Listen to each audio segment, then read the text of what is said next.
Hello students, how are you all? So are you excited to complete this last chapter of geography, which is chapter 8, natural disasters and its management.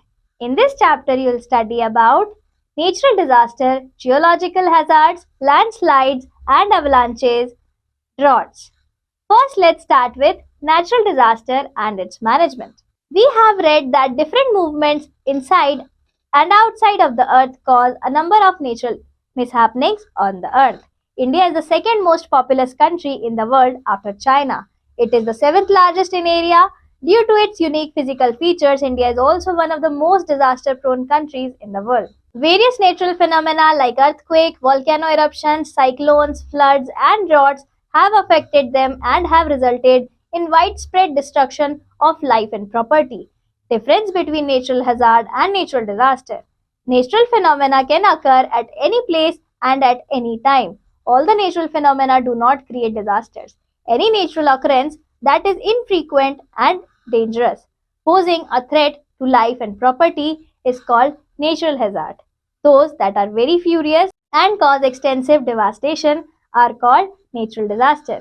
Thus, natural hazards become natural disaster depending upon their location and intensity. If we take some precautionary measures, the loss of life and property can be reduced. In such a situation, the hazard does not become a disaster. Most of the natural hazards occur at regular intervals and can be predicted. Example, annual floods and the occurrence of tropical cyclones in the retreating monsoon season. In such cases, prior warning can help in timely and evacuation of people and livestock from low-lying and coastal areas. Some natural hazards are, however, difficult to predict and they catch the people unawares like earthquakes and volcanic eruptions. Natural hazards can be divided into two categories, geological hazards and weather-associated hazards. The hazards caused by geological disturbances are called geological hazards. Earthquakes, volcanic eruptions, landslides, and avalanches are examples of geological hazards. Of these, earthquakes and volcanic eruptions are entirely natural in origin, while landslides and avalanches occur due to a combination of natural forces and human activities. Geological hazards do not occur frequently but are very disastrous in nature. Natural hazards that are caused due to dramatic changes in weather conditions are called weather-associated hazards. Cyclones, floods, and droughts are examples of weather-associated hazards. They occur frequently but are less devastating as compared to geological hazards. Geological hazards. Earthquake. Sudden shaking of volcanic vibrations on the Earth's surface is called an earthquake. The point inside the Earth where the vibrations originate is called the seismic focus. The point of the Earth's surface which is directly above the focus is called the epicenter of the earthquake. In this image, you can see the location of focus and epicenter. The effect of an earthquake is usually felt the strongest near the epicenter. The instrument which records and measures the vibration of an earthquake is called a seismograph. The magnitude or intensity of an earthquake is measured by the Richter scale. The number of this scale ranges from 0 to 9. Earthquakes of magnitude 7 and above are very destructive and cause heavy damage to life and property. This is the image of seismograph. First one is vertical seismograph and this one is horizontal seismograph. Causes of earthquake. Causes. Earthquakes are caused by the internal forces of the earth, like movement of molten rock beneath the earth's crust and movement of tectonic plates. They may also occur at the time of volcanic eruption. In this image, you can see how earthquakes can cause large-scale destruction. Destruction. Earthquakes cause widespread damage and destruction. Buildings collapse and people die under the ruined structure. Roads get cracked and railway lines get buckled and twisted, disrupting transportation. Sometimes courses of rivers are disturbed, resulting in the occurrence of floods.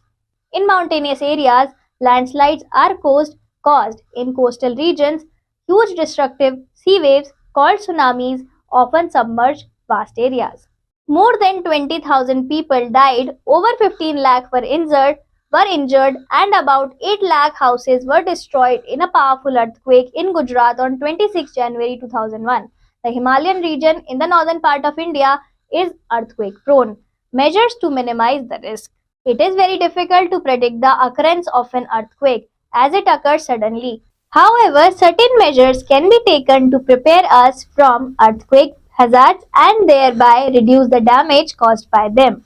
In the high risk areas, earthquake resistant buildings need to be constructed. The existing buildings need to be strengthened structurally. People should keep away from windows, mirrors, almirahs, or things that could fall when an earthquake strikes. People who are indoors should move under doorways or heavy furniture like beds and tables. People who are outdoors should move away from the buildings, trees, and the electric poles to open areas. They should not sit inside a car or a bus. People should not create a panic if they are inside a theatre hall, stadium, or an auditorium. They should stay inside. Mock drill should be conducted in educational institutes and residential complexes to spread earthquake preparedness among people. Volcanic eruption. A volcano is an opening in the earth crust through which molten rocks called magma, gases, and ash comes out through the passes called vent. The magma which reaches the earth's surface is called lava. In the course of time, lava and other materials thrown out of volcano accumulate around the opening and form a conical hill or a mountain. This is the image of volcanic eruption. Lava spreads over large areas, burying farmlands, forests, residential areas, and transport lines. Sometimes entire towns or cities are covered with thick lava sheets. Huge quantities of ash and gas thrown out of volcanoes disrupts air traffic. Volcanic eruptions cannot be prevented, but we can minimize the risk posed by them. Most volcanoes give prior warning before erupting. Therefore, precautionary measures and timely evacuation of the people residing in the nearby areas can save a lot of lives. The eruption of Mount Pinatubo in the Philippines in June 1991 intercepted the prior warning, and timely evacuation of people helped in avoiding a major disaster.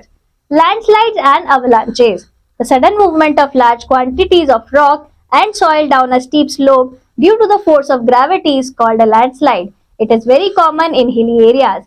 Avalanche is a huge mass of snow and ice together with rock particles rushing down a steep mountain slope. This is the image of avalanches. The cause of landslides and avalanches are the same. When the loose rocks of unconsolidated landslides occur, human activities like construction of heavy structure on the mountain sides, blasting for roads or tunnel construction, mining, quarrying, and deforestation are also responsible for the occurrence of landslides and avalanches. Landslides are common in mountainous regions along eroding river banks and coastlines. In India, they are very common in the Himalayan region. They disrupt traffic for days. They destroy buildings also. The hazard can be minimized to some extent. Buildings should not be constructed on steep slopes and building codes should be followed. Mining and quarrying on the mountains should be controlled. Deforestation should be checked. Weather. Weather associated hazards. Cyclones. Cyclone refers to the circulatory winds in the lower parts of the atmosphere. A cyclone is an area of low pressure surrounded by high pressure. Strong winds blow from all directions toward the center in a spiral motion. These winds are accompanied by heavy rains and are destructive and often disastrous in nature. This is the image of cyclone. Cyclones are very common in tropical regions developing over oceans between 8 and 20 degrees north and south latitude. They are known by different names in different places. Typhoons in Asia, hurricanes and tornadoes in North America, and willy-willies in Australia. In India, cyclones frequently originate during the post-monsoon months over the Bay of Bengal and Arabian Sea. Causes: high sea surface temperature during the late summer is the main cause of tropical cyclones. Low pressure area develops over the sea while the surrounding landmass has high pressure. Winds rush towards the low pressure center with a great velocity. The Earth's rotation causes these winds to move in a circular motion. It is clockwise in southern hemisphere and anti-clockwise in northern hemisphere. Destruction. It causes heavy loss of life and property. Roofs and walls of houses are blown away, trees are uprooted and standing crops are uprooted. Electric poles and telecommunication lines are snapped.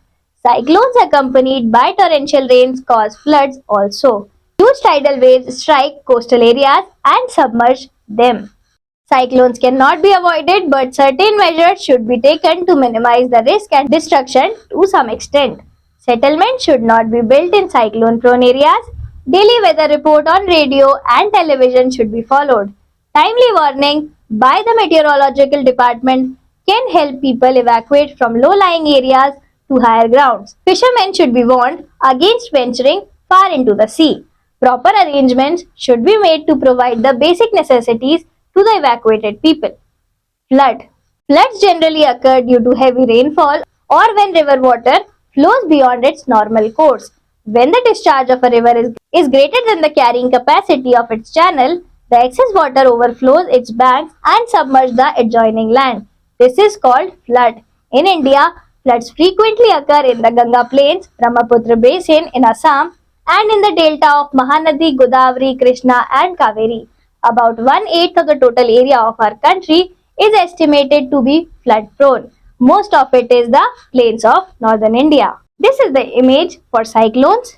The Central Water Commission CWC forecasts the occurrence of floods in India. Floods can cause damage to life, property, and crops. It results in the submergence of vast areas of land. Agriculture is the worst affected. People are rendered homeless. Roads and railway lines are submerged or even damaged. It results in shortage of food and drinking water and also leads to many water-borne diseases.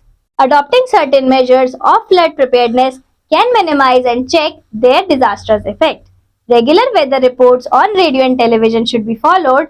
The authorities should monitor the rise of river water and alter the people if it crosses the danger level. In flood-prone areas, arrangements should be made in advance to evacuate people to safer places. Embankments should be made along river banks to check the spread of flood water. Food and water supplies should be provided in flood-affected areas. Do you know? Damodar Valley Project and Kosi Project have controlled the severe floods in these rivers. Jean Harry Dunani founded the International Red Cross and the Red Crescent movement to help the distressed people in times of emergency. He was awarded the first Nobel Prize for Peace in 1901 for this humanitarian work. Droughts. Extreme shortage of water in a region is called drought. It affects human beings, animals, and agricultural production. The drought-prone areas are those that experience low and variable rainfall. Droughts are common in African countries like Ethiopia, Sudan, Chad, Mauritania, Mali, Burkina Faso, Senegal, and Zambia.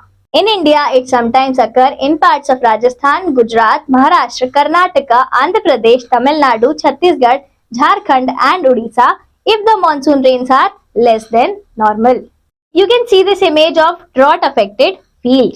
Causes: it occurs due to a combination of physical and human factors. If the rains do not arrive on time or the amount is much less than normal, drought conditions arise. The effects of global warming may also lead to droughts. Human practices like uncontrolled deforestation of the topsoil also results in drought. Droughts result in acute shortage of water, food, and fodder.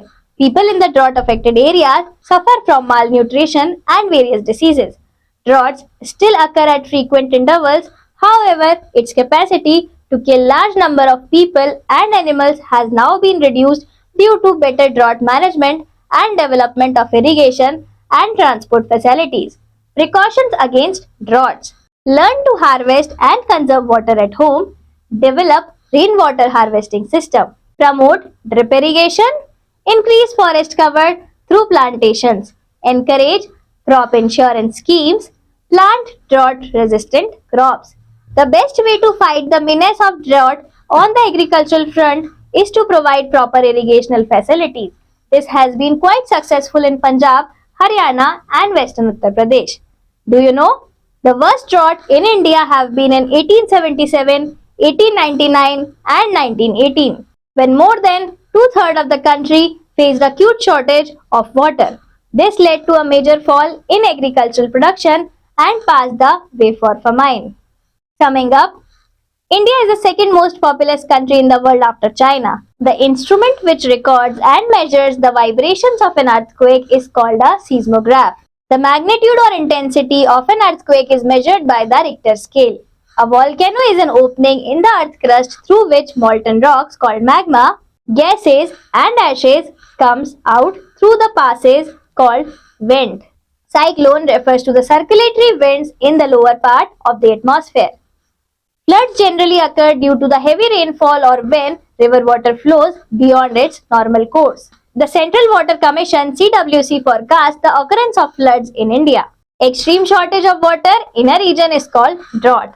Thank you, class. Let's meet next time.